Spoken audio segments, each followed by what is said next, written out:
CM హోదాలో భద్రత కల్పించాలని హైకోర్టును ఆశ్రయించిన జగన్ తన భద్రతను పునరుద్ధరించాలని జూన్ 3వ తేదీ నాటికి 900 మందితో ఉన్న భద్రతను పునరుద్ధరించాలని కోరుతూ మాజీ సీఎం జగన్ హైకోర్టును ఆశ్రయించారు.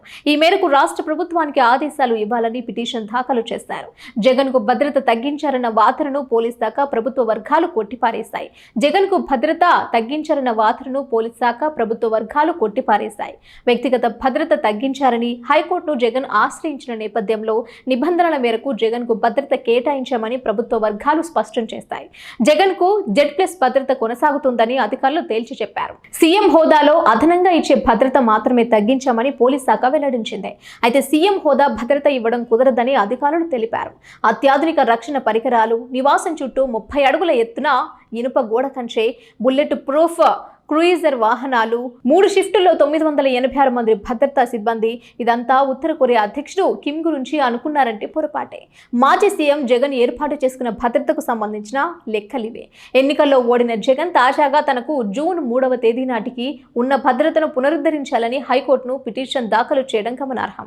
సాధారణంగా వీఐపీ భద్రతా సిబ్బంది 100 మందికి మించి ఉండరు. కానీ మాజీ సీఎం జగన్, ఆయన కుటుంబ సభ్యుల భద్రత చిన్న గ్రామ జనాలతో సమానం. దేశంలో మరే ముఖ్యమంత్రికి లేని స్థాయిలో Andhra Pradesh special security group act పేరుతో ప్రత్యేక చట్టమే తెచ్చారు. కమాండో తరహాలో స్పెషల్ సెక్యూరిటీ గ్రూప్ ఏర్పాటు చేశారు.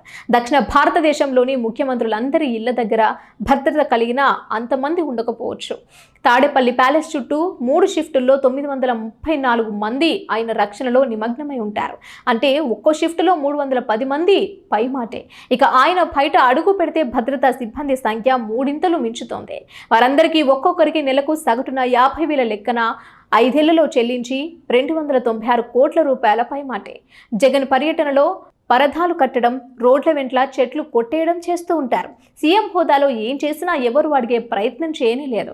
కానీ ఇప్పుడు ఆయన ఎమ్మెల్యే మాత్రమే. ప్రతిపక్ష నేత హోదా కూడా లేకపోయినా ముఖ్యమంత్రి చంద్రబాబుకు కూడా లేని స్థాయిలో రక్షణ కల్పిస్తున్నారు. జగన్ కాన్వాయ్లో 2 అత్యాధునిక ల్యాండ్ క్రూయిజ్ బుల్లెట్ ప్రూఫ్ కార్లు ఉన్నాయి. Z+ కేటగిరీలో నేషనల్ సెక్యూరిటీ గార్డుల ఆధీనంలో ఉన్న చంద్రబాబుకు బుల్లెట్ ప్రూఫ్ ఫ్యార్చునర్ వాహనం మాత్రమే ఉంది. జగన్ తన భద్రతపై తరచూ ఆందోళన వ్యక్తం చేయడంపై ఇతర పార్టీల నేతలు అనుమానాలు వ్యక్తం చేస్తున్నారు. వైఎస్ఆర్సీపీ 5 ఏళ్ల పాలనలో రాష్ట్రం మాదక ద్రవ్యాలకు అడ్డాగా మారింది. ఓవైపు గంజాయి విక్రయాలతో పాటు డ్రగ్స్ రవాణా మితిమీరిపోయింది. తీరంలో, పోర్టుల్లో పెద్ద మొత్తంలో డ్రగ్స్ కూడా పట్టుబడ్డాయి. ఎన్నికలకు ముందు విశాఖ పోర్టులో భారీ మొత్తంలో కంటైనర్లో డ్రగ్స్ పట్టుబడడం తెలిసిందే. భారీగా దొరికిన డ్రైడ్ ఈస్ట్ నమూనాలను సిబిఐ ప్రయోగశాలలకు పంపించారు. ఇప్పటి వరకు నివేదికలు బయటకు రాకున్నా కేసుపై సందేహాలున్నాయి. ఈ నేపథ్యంలో జగన్ తనకు పూర్వ భద్రత కల్పించాలని కోర్టుకు ఎక్కడం తనకు ఏమాత్రం ఆశ్చర్యం కలిగించడం లేదని ఏపీకి చెందిన ఓ సీనియర్ నేత వ్యాఖ్యానించడం గమనార్హం.